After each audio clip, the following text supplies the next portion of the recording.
Woo! It's one of those days. Have a lot of different things going on, and it's taking my attention away, and I need to kind of focus on having lunch with you and showing you some old 16mm films. I'm Skip Alzheimer, and this is the Geeks Lunchtime Show. And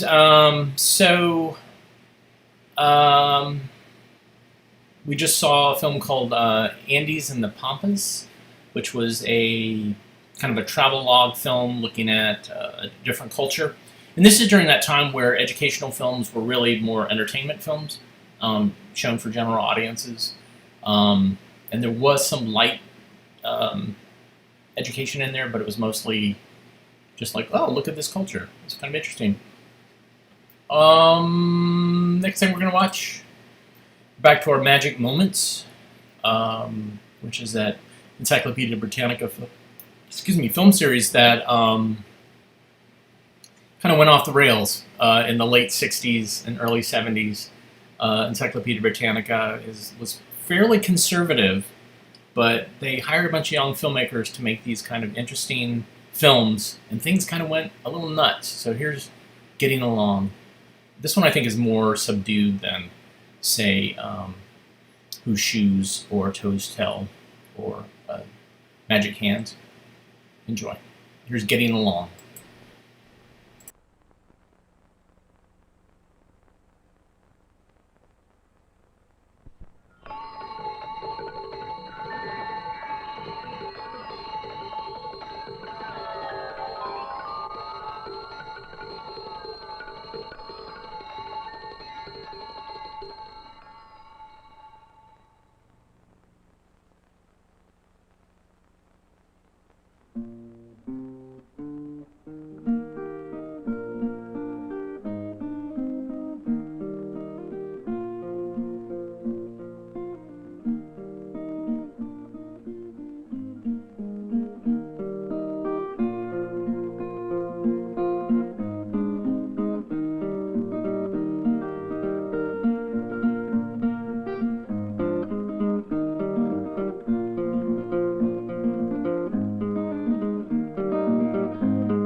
So we already saw that film. It was not in my list. I kind of do an inventory of the films that I've shown, and it didn't come up when I did a search, so I apologize for watching it again. But it was short, it's sweet.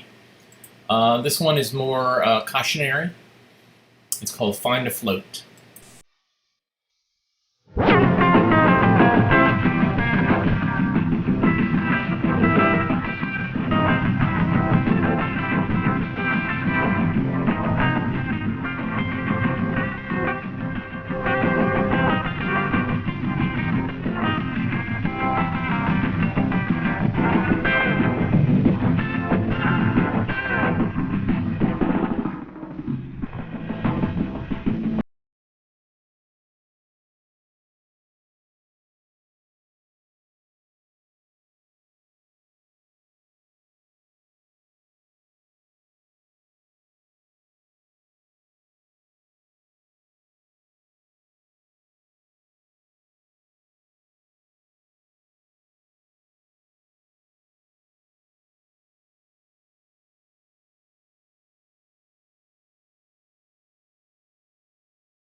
prowl around under it. But for many of us, water is not a playground. It's a place of peril in disguise.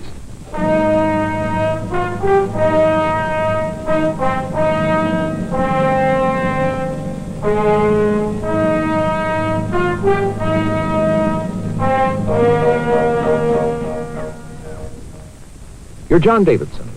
You're a young machinist with a gear company, or just a neophyte salesman with a printing company, or anybody working any place. You've got a wife, 2 kids, and a small, neat home out in some anonymous subdivision. Lately, you seem to have a chronic case of the blahs. You really don't know what it is, but nothing seems to be going right. Maybe you've been working too hard. Maybe you've been having a losing bout with the bills, or maybe you're just plain dragged down by the everyday treadmill business of making a living.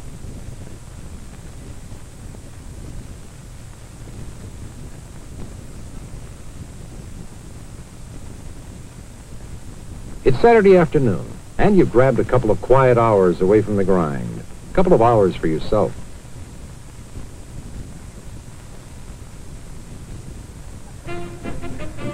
Just like that. In a flash, everything's forgotten.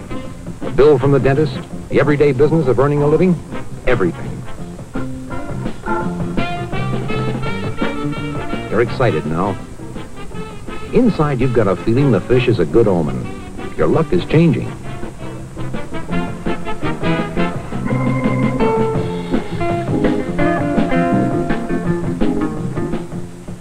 Then you do a couple of very foolish things. You stand up in the boat and pull on the starter rope.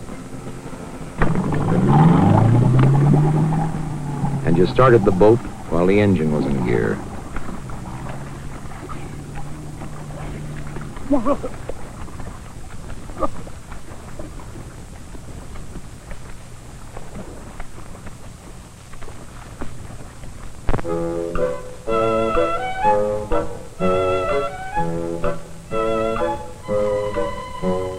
You're Joe Schultz, butcher. You're a proud butcher because you own your own shop. You sell good meat, prime stuff, and everybody knows it. Business is getting better and better every day. That's secondary. The butcher shop is only the means of taking good care of your wife and family. That's what life's all about. You're a family man. That's it, kids. Have fun, have fun. Everybody's having fun, right?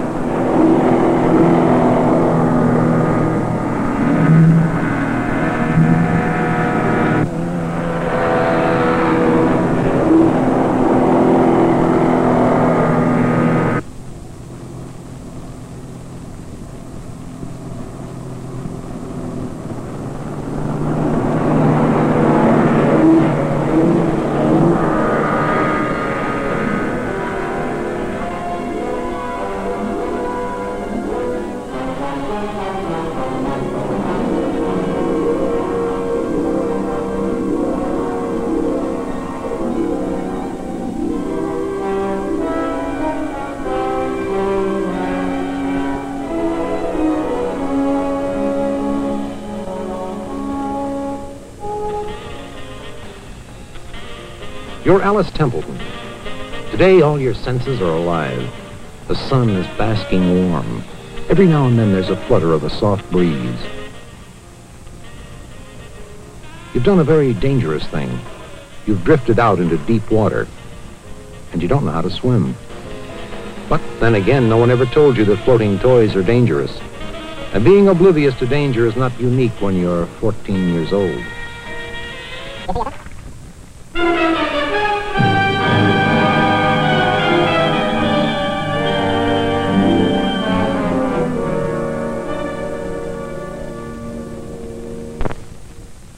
We come back to the picnic chest because it's important. It could have been used to save Alice Templeton's life. It floats. With or without the lid on it, it would support a 14-year-old girl in the water.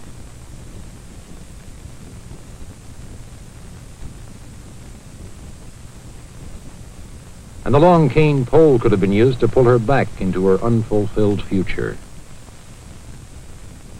You see these wooden folding chairs? They float too. If you'd been there, you probably would have pushed one of them out to Alice. Tragically, they were left standing on the dock. And tragically, this incident has an ironic similarity to the others. None of them had to happen. John Davidson could have made certain that his motor was out of gear before he started it, and played it doubly safe by starting the motor from a seated position. The youngster did what he thought was best. He ran for help. He had a gallon of help right at hand. All he had to do was deliver it to John. A capped gallon thermos jug will keep coffee hot or an iced beverage cold for hours. And even if half filled with either one, it'll keep a 195-pound man afloat so long, he'll probably end up on Coast Guard reports as a navigational hazard. Sure, Joe Schultz shouldn't have stood up in the boat, and he shouldn't have attempted to re-enter over the side. If he'd gone to the stern, it would have been the way to do it. And the kids were cowboying around like a couple of accidents looking for a place to happen. But what could she do? There were 4 of them in the water. She wasn't a strong swimmer. The answer was in the trunk of the car.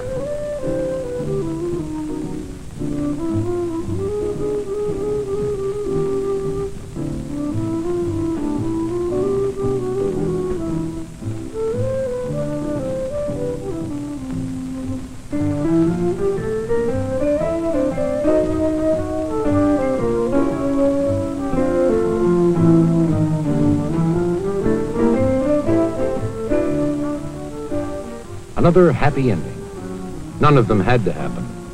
Life-saving, improvised flotation aids were close at hand in every case. Each helpless bystander could have been a helpful bystander. It was only a matter of thinking in terms of improvised flotation aids. Of course, none of the parties should have been out in the water without Coast Guard-approved life-saving devices. What do you think the sequel would have been if the entire Schultz family had been equipped with life preservers or flotation cushions?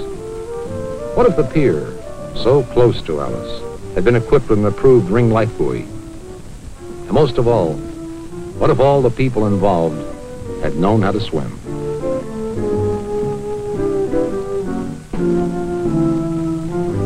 Learning how to swim is fun, wonderful exercise, and in a water emergency it can quickly become the most important skill you've ever learned. What would you do if you witnessed a drowning-type accident? Do you know that it takes only 14 pounds of buoyancy to support the average adult in the water? A capped plastic bleach bottle will do the job. Or an oar, a branch, a ladder, a water ski, a wooden bench, a metal ice chest, plastic beach toys, a string full of decoys, a surfboard. How do you remember all these things? You don't have to. In a drowning emergency, try everything in sight. Chances are, something will float.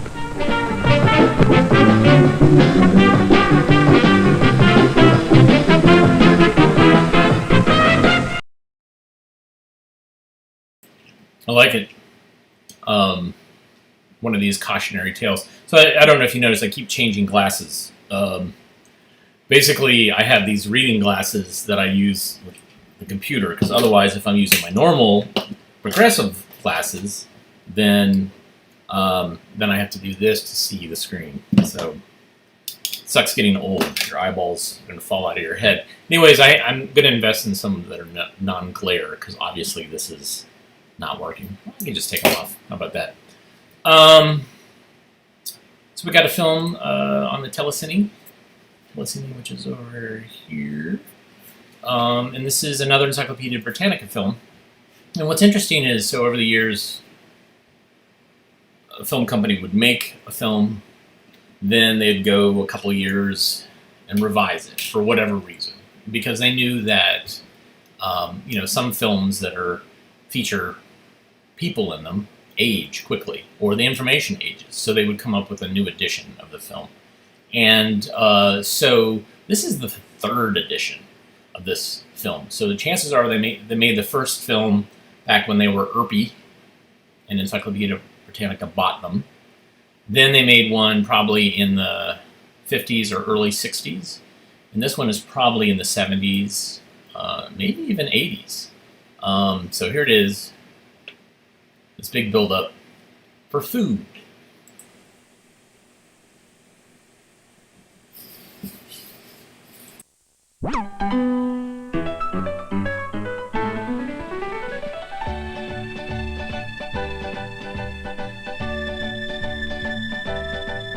Did you ever really know just what keeps you on the go? When you work, when you play, when you're gone all day, it's food. What you really need is food. To stay healthy and alive, to grow tall without the strife, to help you think, to help you reason, you need food for every season. Food, some of every kind of food. Food that's cooked and food that's fried, boiled or baked or apple pie. Food you drink, food you watch, food you carry for your lunch. Good food, chewy, tasty, yummy food. Morning, noon, and supper time, in between Hold it. that's no crime. Food from here, food That's from enough. there. Food is almost everywhere. Hold everything. Do you really know what food is all about? What it takes to produce the food we eat? Suppose that almost everything you eat is no longer available. That's very much the way it was when people first lived on the earth. Like all living things, they needed food to survive. So they gathered and caught what they could eat. Some days they had plenty of food. Other days, however, well, there had to be a better way. With the invention and the use of tools, the gatherers became hunters. Now they had a decided advantage and could count on more regular meals. Reasoning that animals which had to be hunted for food could be raised for food, the hunter became the herder. Now there was time to observe.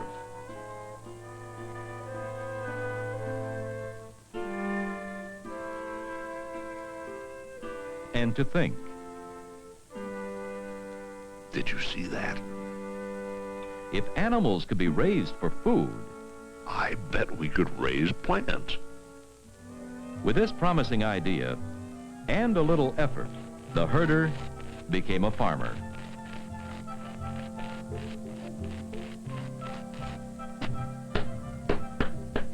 In time, with the help of sun and rain, the crops ripened and could be harvested. Soon, people all over the world learned to raise and eat the foods that grow best wherever they happen to live. In wet regions, or close to the sea, people eat a great deal of seafood and rice, also beans, green vegetables, and fruit.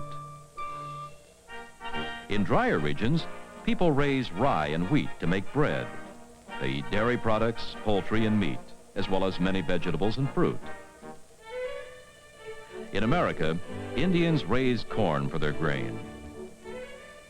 The new settlers learned from the Indians, and with their European ways, harvested all kinds of food.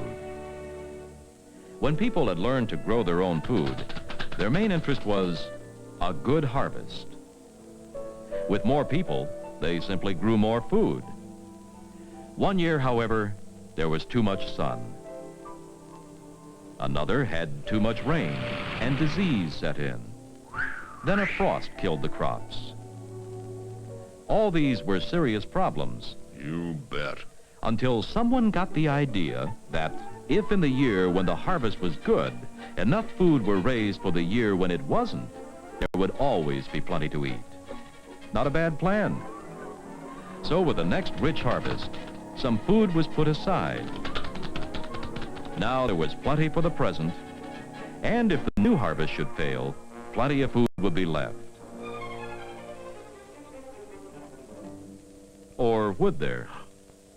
How to preserve it? Cooking food would help, for a short time. Smoking some foods would keep them from spoiling. Drying food made it tough, but it lasted.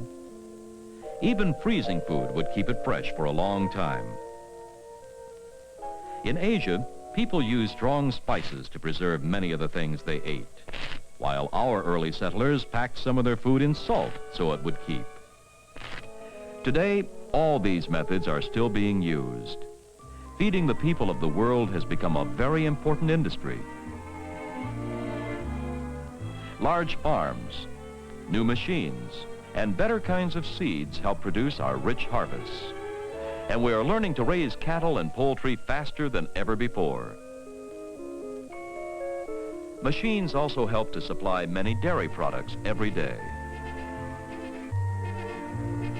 Preparing and processing foods is necessary so that all of us can choose from a great variety all year long.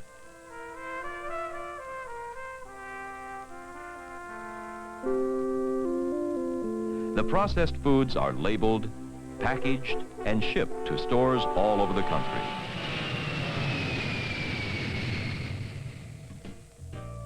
Many foods, like baked goods, are prepared fresh every day. At the market, a variety of fruits and vegetables is available to us. To keep meats fresh, some are cut, wrapped, and labeled just before they are sold.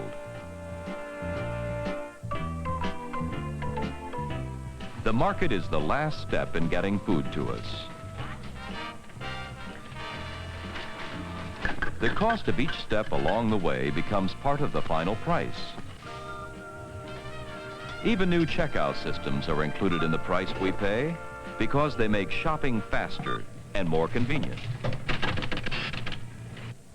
We need to eat many different kinds of foods every day to stay healthy. A balanced diet is made up of 4 basic food groups. And here they are. Hey, you're on! If you want to stay healthy every day of your life, you gotta plan what you eat from 4 basic food groups.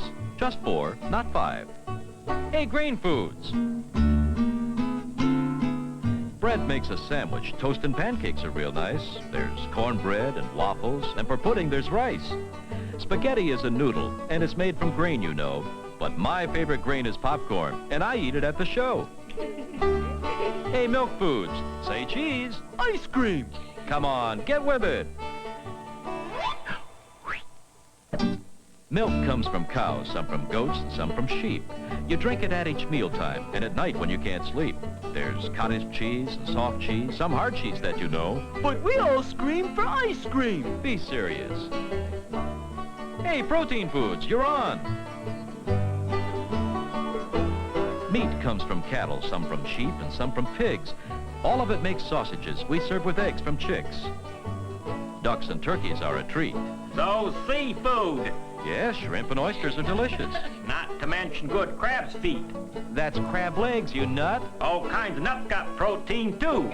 Don't forget peas and dried beans. Come on, vegetables and fruit. Let's wind this thing up. All plants have roots, and some of them we eat, like carrots, turnips, radishes, and bottoms of the beet. What about potatoes? They're in a special class, baked, boiled, or fried. With meat and gravy on the side. You like that, huh? Stems of celery have a crunch. Leafy greens are good for lunch, like lettuce, spinach, cabbage, too. You forgot tomatoes, peppers, and cucumbers. They're not leafy, just good for you. Yeah. There are apples, pears, grapes, and cherries, oranges, grapefruit, and strawberries. All of them are sweet and juicy, Bananas aren't juicy. but they're good for you. You see, together the food groups supply all you need. Carbohydrates, fats, and proteins. Vitamins. And minerals. They're the building blocks of your body. Indeed. So if you want to stay healthy, you can never go wrong with the 4 basic food groups each day. So long. Wow, you gotta eat all of that every day? You get fat. Or maybe sick. Of course, eating too much, or the wrong kinds of foods, can be as bad for us as not having enough to eat. At every meal, we need at least 1 food from each of the 4 basic groups. Grains, milk and milk products, meat and meat substitutes, vegetables and fruits, so that we can enjoy good health through good nutrition every day of the year. To stay healthy and alive, to control with lots of joy, to help you think, to help you reason, you need food for every season. Food, some of every kind of food. Food that's cooked and food that's fried, boiled or baked or apple pie. Food you drink, food you punch, food you carry for your lunch. Good food, so tasty, yummy food. What you really need is food. Yay, food. Yeah, food.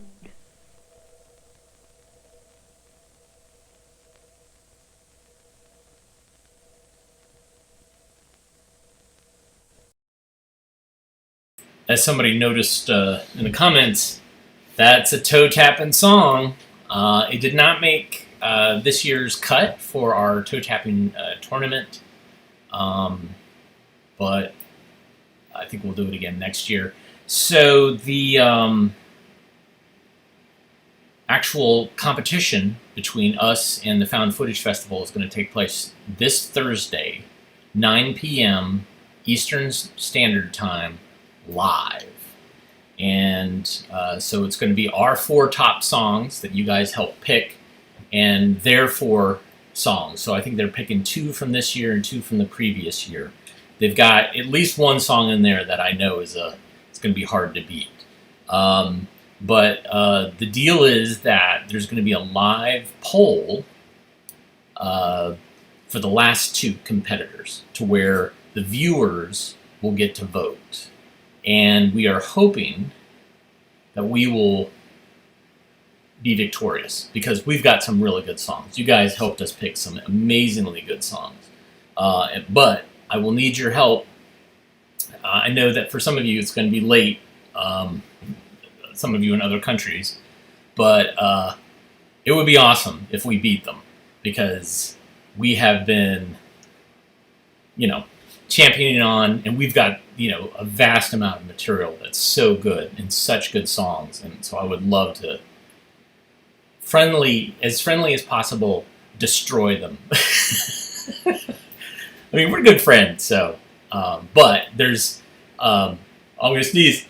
Excuse me. Pollen. Anyways,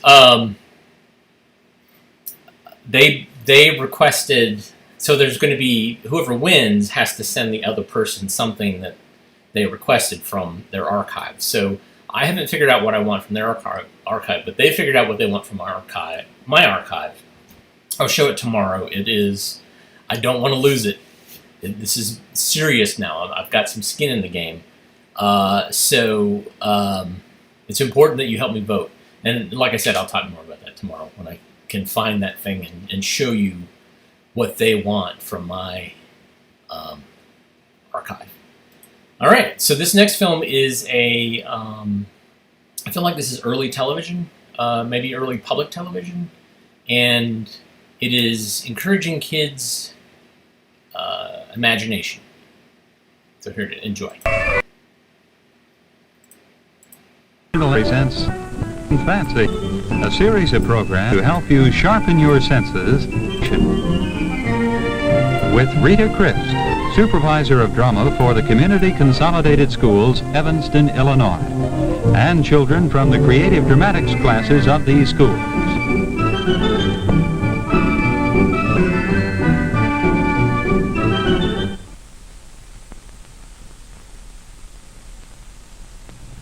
Just imagine. That's what we're doing today in Fact and Fancy. The boys and girls are rummaging through an old trunk which Miss Christ brought with her today. We want to see what their imaginations can do with the interesting objects discovering.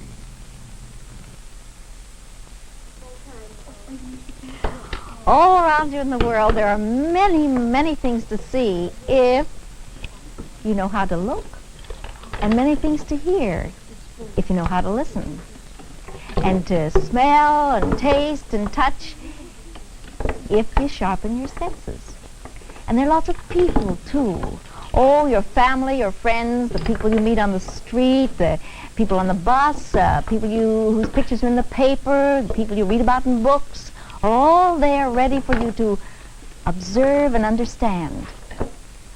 But it takes imagination to see beyond what hits the eye or the ear. So when you are imaginatively aware of your surroundings, you are storing up hundreds and hundreds of ideas and impressions and experiences with which you can make all different kinds of combinations. That's to create. But of course, when you create, you need a little spark, something to start you. So we have here a trunk of objects, and the boys and girls are trying to find out an object that will spark them to create a character. Now, what about it? Have you all found something? Yep. Oh, you found lots of things. Can you carry them all? Yes, I think so. All right. Be careful there and don't stumble. Now, will you briefly show us what you've chosen and what character you're going to create? Yeah, just a little glimpse of the character. Well, I'm an old man and I work in the railroad yard to make sure the trains get through all right and to protect the place. An old man in a railroad yard. I'm an old Chinese man. This chop suey very, very good. All right. Well, I'm a lady, and I have a little birdie in a gilded cage. Sing, little birdie. My, yes, and what's all this, too? That's a lorgnette. Oh, my, you have your hands full. Yes. Oh, lorgnettes, I had them in my time. Ah, yes. I'm an old lady, but now I just sit on my porch and rock and watch the time go fast. Two nice old ladies. Well, maybe I could sell you folks something. I have everything in this little box here now. Wouldn't you like to buy something? thanks, You need honey. something No, that you don't thank have in the you. house.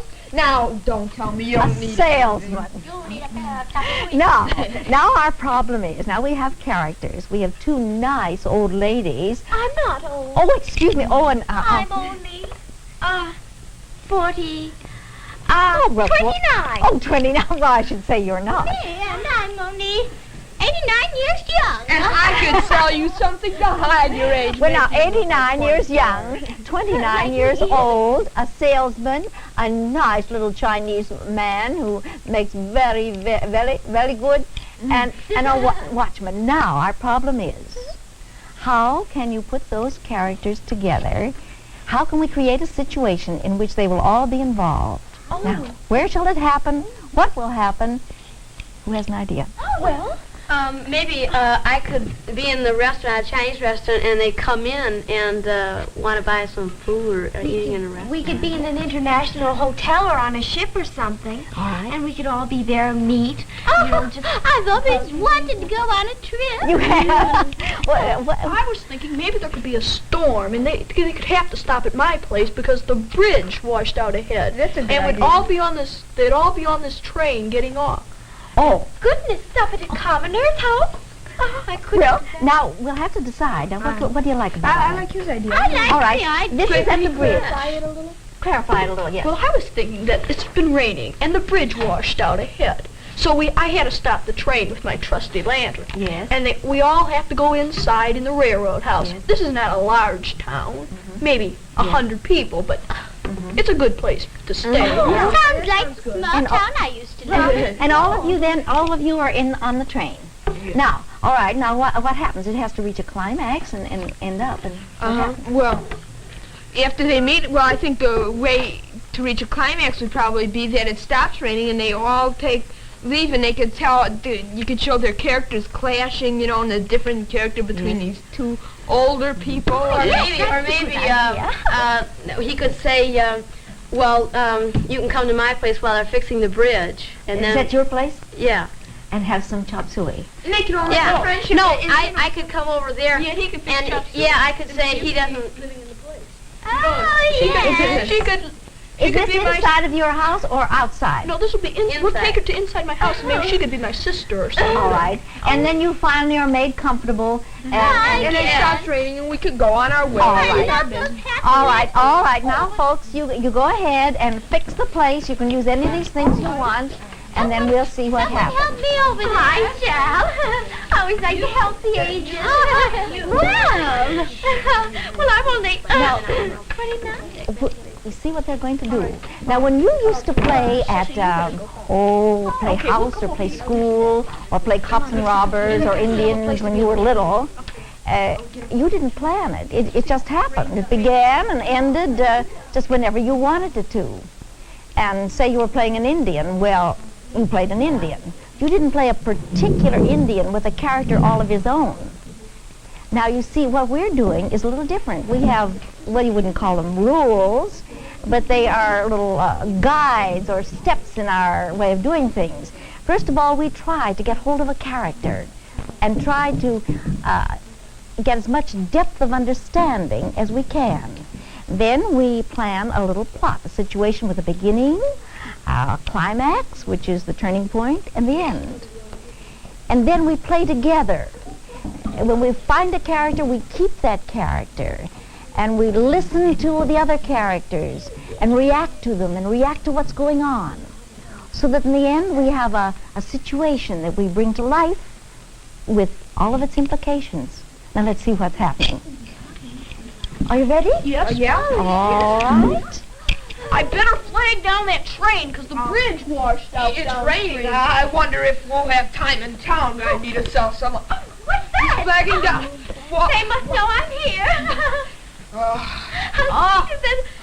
Hey, the train's stopping a little bit. Oh, goodness, it does seem to have stopped.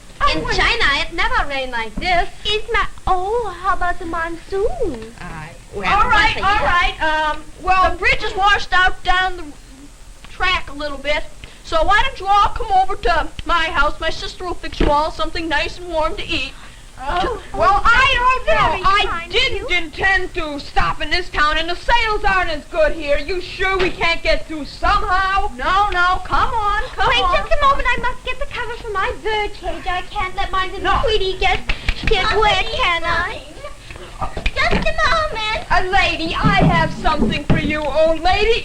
I notice you have glasses. No. Please. What you need is a pair of chopsticks. Please. Come round here with me to the other room. All right, now everybody make yourselves at home. Fine. Do you have any bird seed? I seem to have left mine on the train. Bird seed? My little birdie is going to starve, I'm afraid. Now, old lady, sit right down here while I tell you about some of my terrific products. Thank you. Now, I see your glasses. You need a little rag to wipe them off. Now, this rag is perfect for your glasses. Just wipe them off. Here, you take it. It's a free product from my company. I'm sure you'll use our company. Lovely. Me sell very good chopsticks. You like them? Chopsticks? Could I buy these from you? They get quite a fine price. My Tweety sings a lovely song. Your Tweety. Oh, no, but you mustn't take him. The glasses. Now, since everybody's cold from this trip, I suggest that we have something warm to eat, like some soup or something.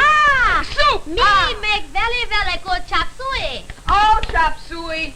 Now, this is a soup container, a new kind that I invented myself. Use it. No free product. No. My chop suey very good. I trust we have meat for the soup. My Tweety, please. Here, sissy, here's your glasses. I don't think my Tweety would make very good soup meat. For your Tweety. Now this will cover your Tweety's cage. Fine. That would be 50 cents for chopsticks. Oh, sure. I was going to pay you eventually. I can see that. It looks to me like the rain is letting up. We won't get to have anything to eat. But it's been very nice of you staying. I want some chop suey. We'll be able to take... Thank you very much, madam. We'll be back and make you some very good chop suey. Where are you? Where are you? No. Oh, there you are. Oh, I can see you need some of my glasses. My very fine. I think we better go. I think train is ready. I get the point. Company going so soon. Thank you for your hospitality.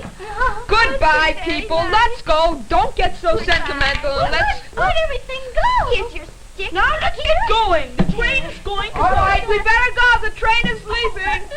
Oh, I forgot to put my cover on Tweety. Oh, it's just hot. I have your cover here. Goodbye. No. What about that? Did we accomplish what we set out to do? I can see better now. You can see better now. All right. Did we accomplish what we set out to do? So. I think everybody got in what they wanted to say, to some extent. You mean I saw definite characters. Oh, absolutely. Well, what about it? What did you feel? I thought Dan was a salesman. I mean, he really wanted to sell. So as long as he couldn't, the train broke down or something, he may as well sell these people. Well, you weren't very good buyers. I had to give very fun. Now, did we all listen? Sometimes we don't listen. Well, I don't think we did. Didn't you think we listened enough? Well, how are there times when it could have been improved if we'd listened more? Yeah. Where? What do you think? Well, when Dan was selling some things, if everybody would have listened to him more. That's natural. People don't want to, in a situation like that, don't want to hear about someone selling something they're not in the mood for. No. Now, did you tell me in the beginning that the bridge was washed out? Yeah. Yes, but they have an alternate route they had. Oh, well, yeah, I didn't know that. Now, that's one thing you didn't make clear to me. I thought, the rain's over, Sounded yes. more like it was just raining hard. Yeah. Well, see, not exactly. It could have been. They were going to fix up the bridge. No, maybe it was just the... I'm sorry, but we must leave Miss Christ and the boys and girls now. I hope you've enjoyed playing Fact and Fancy along with Miss Christ and her friends. And it's interesting to see a character built around an old lady or to see an old Chinaman that you might suggest. So come back next time. Miss Christ and her friends will watch for you, and so will I.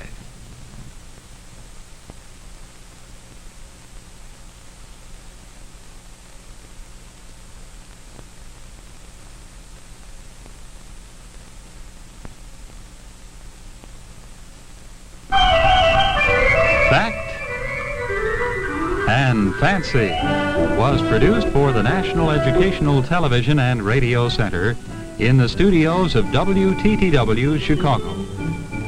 With Rita Christ, Supervisor of Drama for the Community Consolidated Schools, Evanston. So, you don't like clowns, puppets are kind of iffy, and we'll just add to the list, children improv from the late 50s, early 60s. Boy, a lot of negative responses there. So yeah, like what would happen if we gave the kids a bunch of coffee, a trunk filled with a bunch of clothes, and then just let them go wild? While I go grab a cigarette. So great. So that's early television. Early television has a lot of stuff like that, where it's just like, oh yeah, we're just going to have a bunch of kids interacting and, we'll just see what happens. All right. Thank you, William, for the coffee. Some of you might feel I don't deserve it, having subjected you to that, but, this is an opportunity for you to see something that you probably would not want to have seen otherwise. And so I'm happy that you saw it, and I'm happy that you're listening, because we want you to listen, please.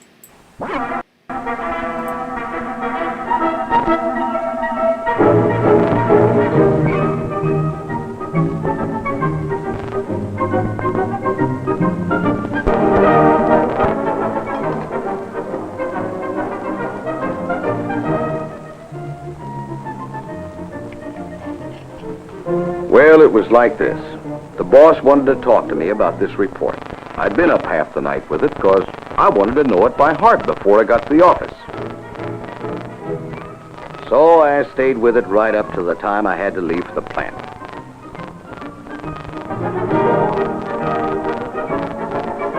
Bye, dear. Bye. Oh, wait a minute, Johnny. Got to see the boss first thing this morning about this report. See you tonight. But, John, you can't go out that way. Hey! So what happens? Wet paint all over my shoes. Oh, great. Well, that slowed me up. And then while I'm trying to make up time, I find I'm out of gas. So I pull in. By now, I've got so much on my mind, I don't pay any attention to the guy mumbling something about under the hood. I just got out of there.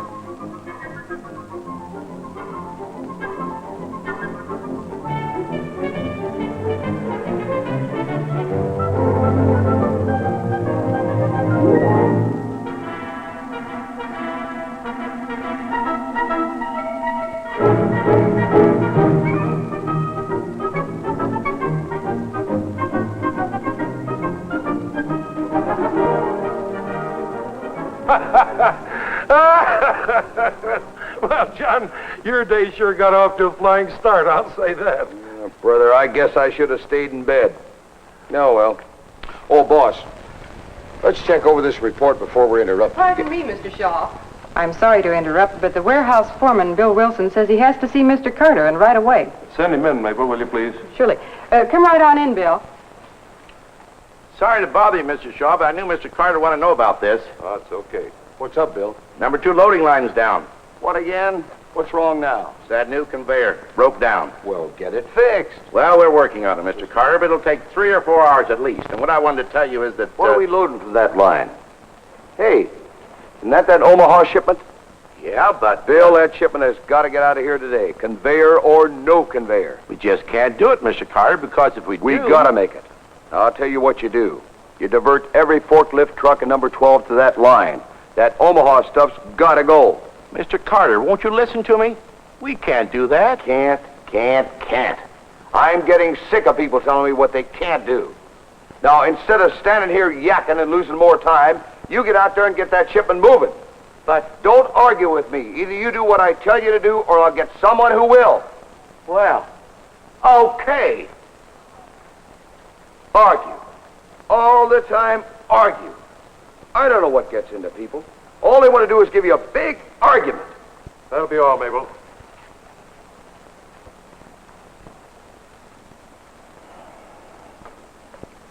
John, I don't want to interfere, but are you sure you did the right thing? Sure, I'm sure. Why? Well, I don't know. Maybe you are right, but I sort of wonder. Well, I'm sorry I blew up in your office, Mr. Shaw, but I just get sick of all these excuses, and, well, what is there to wonder about? Well, I sort of wonder what Bill was trying to tell you. What do you mean? Well, John, I've known Bill Wilson for a great many years, and he usually has a good reason for everything that he does. Just now, he had something on his mind, and you wouldn't give him a chance to tell you what it was. Yeah. Just out of curiosity, let's get him back in and find out. Do you mind? Okay. Mabel, is Bill Wilson still out there? No, sir, he's gone. Oh, wait just a minute. He's still waiting for the elevator. I'll get him. Well, I guess I shouldn't have chewed Bill the way I did. He's one of our best men. Come in. Yeah? Come on in, Bill. Bill, I'm sorry. Everything's going wrong this morning, and, well, I'm sorry. That's okay. Bill, why did you say we couldn't get that stuff out? Mr. Carter said to get it out. Well, we'll get it out, regardless. Regardless of what? What's on your mind, Bill? Well, first thing this morning, you get this big emergency order from McGill. Real rush. Has to go out today, they tell me. Well, Mr. Carter wasn't here. Had car trouble or something. So Mr. Johnson, he got authority to delay the Omaha shipment until tomorrow if necessary so we can move this McGill stuff. I see. Well, Mr. Johnson had to leave. So he told me to tell Mr. Carter about it. That's why I came in. But if you want me to let this emergency order go, it's okay by me. I only work here. Bill, you were right. I was wrong. Forget what I said and do whatever's necessary to get the job done. Well, all right. What I thought we could do is to concentrate on the emergency shipment first. By then, the conveyor should be fixed. And we're working a little bit overtime. We could still get the Omaha shipment out today. That's a good idea, Bill. You go ahead and work on it that way. Okay. I better get back to the warehouse. Well, I guess I made a fool out of myself. Well, anyway, I'm sure glad we called Bill back. Yeah, me too. He's so stubborn he'd have done what I told him regardless. John, maybe we've learned a lesson this morning. You know what it is? It's to listen. That's a kind of a universal fault with all of us. We just don't listen to what people tell us. What do you mean? I listen. Now, do you really? I don't want to sound like I'm preaching, but, well, it comes down to this. Everyone likes to feel important. It's human nature. Everyone likes to feel free to express an opinion and have that opinion listened to. That's why Bill got his feelings hurt. You weren't paying any attention to what he wanted to tell you. Yeah. But now that you did listen, well, he feels important again. He probably thinks you're a great guy. First, because you admitted you were wrong, and second, because you valued his opinion enough to act on it. Well, I hope so. One of the things that I've learned over the years, and believe me, I learned it the hard way, is that the man who doesn't listen to what people are saying is asking for trouble. You got a sample of it this morning. Several samples, I'd say. Yeah, come to think of it. John, it takes a little more time, maybe, and it's sometimes kind of a nuisance. For instance, I get bored listening to people's little grievances. But I found out a long time ago that if I do listen, I can often keep those little grievances from becoming big ones. Well, there's something about letting a guy get a gripe off his chest that, well, it goes a long way toward solving his problem. Yeah, sometimes a guy can talk himself out of being mad, all right. Exactly. And another thing, we've got a lot of long-time employees here. Their know-how and experience add up to a lot of years. We can often profit from their experience if we listen to their ideas and suggestions. Makes for a better team. Fact is, it can be one of our most important production tools. Believe me, John, listening pays off every time.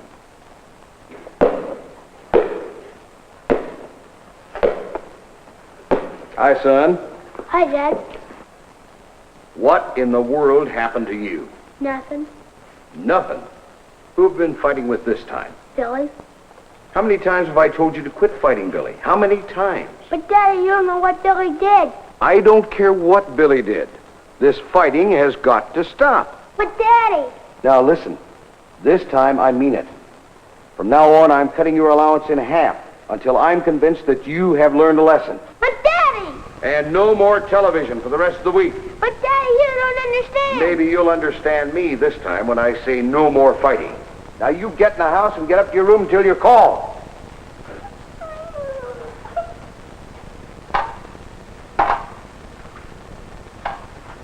All right, dinner ready? Ye gods, what happened? How'd that get broken? Oh, that little Billy Craven threw a rock through it, just out of meanness, I guess. That little monster ought to have the worst licking of his life. Well, he got it, too, from Junior. You mean that's why Junior... Yes, and I can hardly wait for those Cravens to dare say anything about it. Oh, brother. Believe me, John, listening pays off every time. I don't know. Maybe someday I'll learn.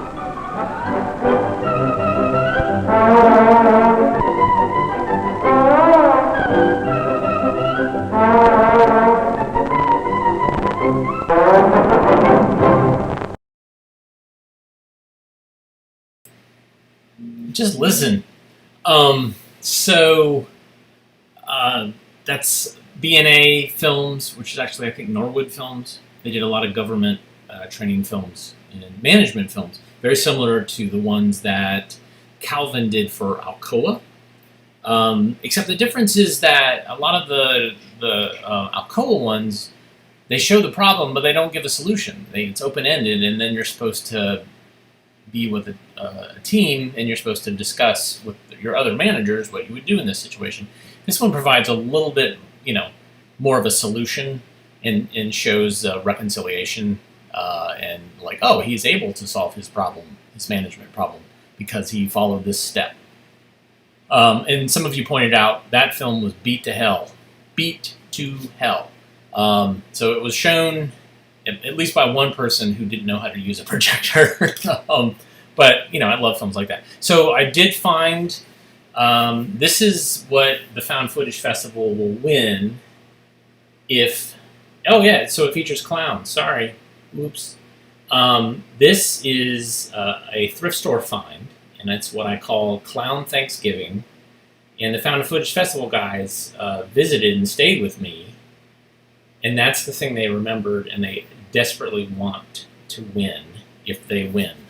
And I don't want to lose it because I really love it. I have it displayed prominently in my front room so people see it. I'm very proud of it. And so please, I will need your help. And I will make this plea tomorrow as well.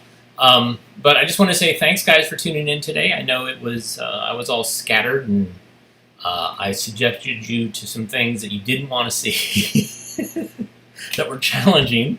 But hey, that's what it's about, right? It's not all delicious butterscotch pudding. There sometimes are little jagged bits of other things that you have to deal with, or chewy, maybe gristly